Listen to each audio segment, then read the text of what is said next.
have thought and built a shining city upon a hill. The phrase comes from John Richmond, who wrote it to describe the America he imagined. What he imagined was important because he was an early pilgrim, an early freedom man. He journeyed here on what today we call a little wooden boat, and like the other pilgrims, he was looking for a home that would be free. I've spoken of a shining city all my political life, but I don't know if I ever quite communicated what I saw when I said it. But in my mind, it was a tall, proud city built on rocks stronger than oceans, windswept, God blessed, and teeming with people of all kinds living in harmony and peace. A city with free ports that hummed with commerce and creativity. And if there had to be city walls, the walls had doors, and the doors were open to anyone with the will and the heart together. That's how I saw it and see it still.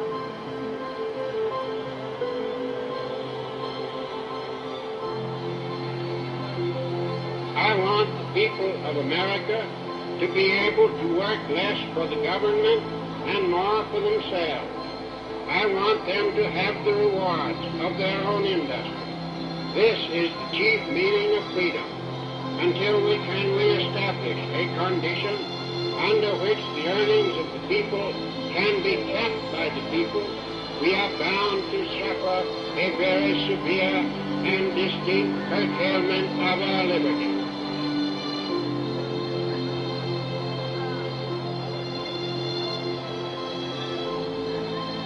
Defend our army, whatever the cost may be. We shall fight on the beaches, we shall fight on the landing grounds, we shall fight in the fields and in the streets, we shall fight in the hills.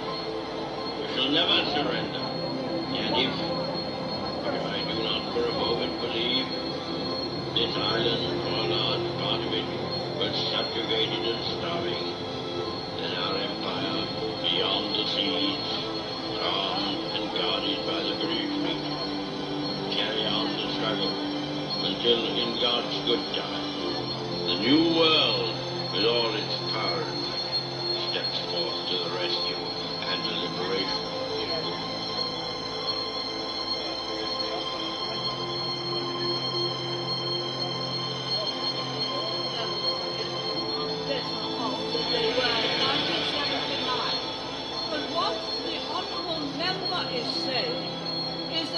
Rather the poor were poorer, provided the rich were less rich. That way you will never create the wealth for better social services as we have.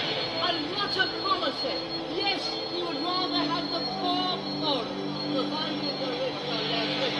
That is the liberal policy. Yes, it came out. He didn't intend it to, but he did.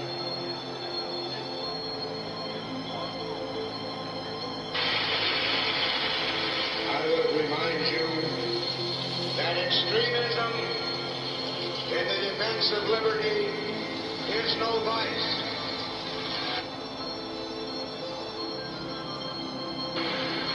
And let me remind you also that moderation in the pursuit of justice is no virtue.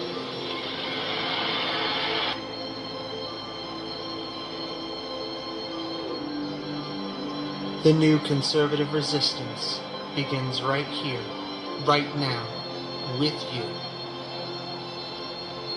Here, we hold the line against the night. You're listening to the Holonet on Lanterns Media Network. Good afternoon, everyone. My name is Matt Holloway, and I'm the host of the Holonet podcast on the Lanterns Media Network.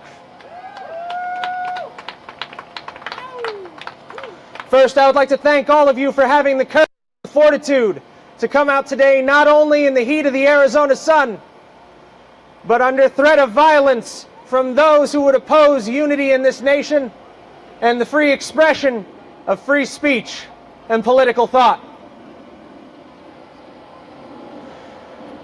I would also like to thank the organizers of the Red, White, and Blue Unity Rally for inviting me to speak today. Since July of last year, I've covered a few rallies, both remotely and in person, starting with President Donald Trump's rally just at the Arizona Fairgrounds back in July. From then, I see a lot of familiar faces today. I see veterans who served our country nobly.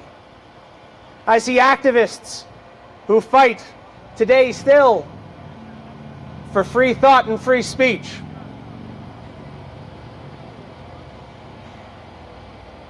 I see notes that I'm abandoning. Every time I've ever gotten up to speak in front of people, I've spent 2 to 3 days writing and 3 to 4 seconds discarding.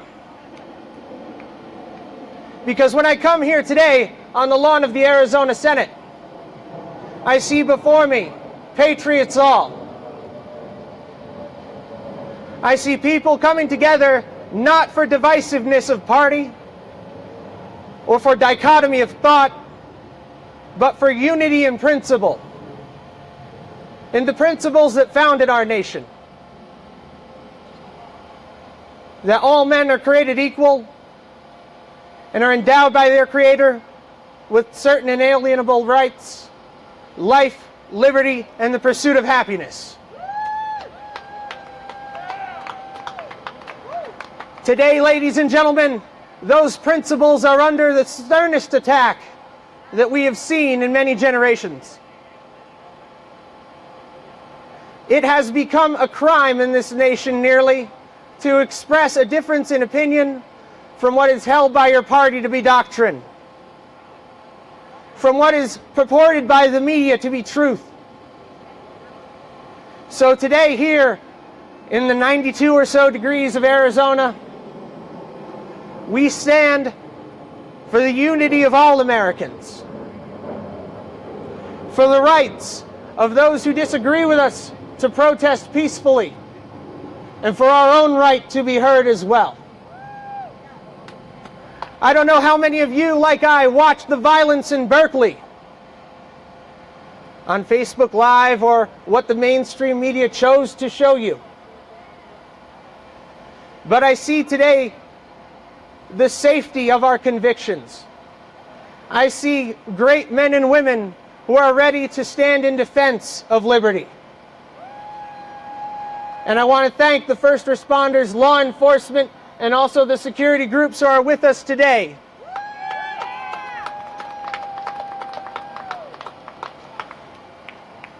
Now, what also gives me heart is looking out into the crowd and seeing that for once in a great while, I am not the youngest person in the room.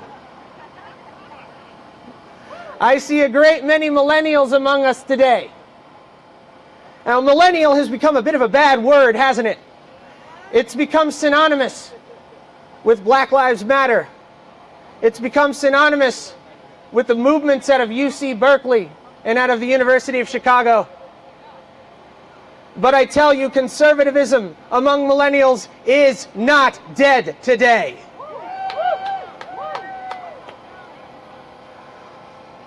We stand today with an opportunity. We have President Trump in the White House. We have conservative congressmen in both houses. We have conservatives in more state legislatures than in the last 70 years. So we have an opportunity to reach out to our fellow Americans regardless of their creed and regardless of their political inclinations, and unite as Americans. Not as Republicans or as Democrats, as liberals or conservatives, but to unite around the principles that have guided this nation so well. 2 or 3 blocks from here, there is another rally going on. It is the March for Science. It has quickly become the March for Progressivism. So what I would invite everyone here today to do is to reach out and to engage. Hold your ground for your philosophies, for your principles, but engage nonetheless, because the moment the conversation stops, so do our freedoms.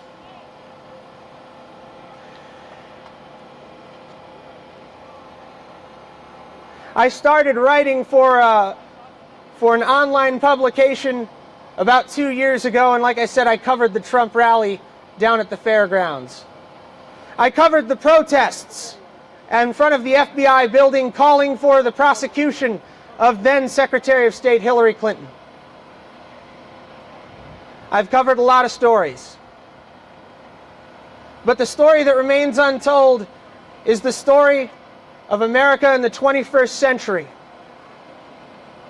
when we choose to turn back the tide against progressive socialism, when we choose to embrace the Constitution, the Declaration of Independence, and the Bill of Rights, when we remember what it is to be Americans.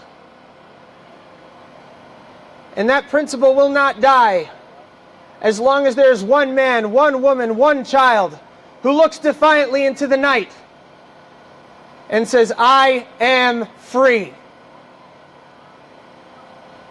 Thank you all, ladies and gentlemen. God bless you and keep you. God bless the great state of Arizona and the United States of America.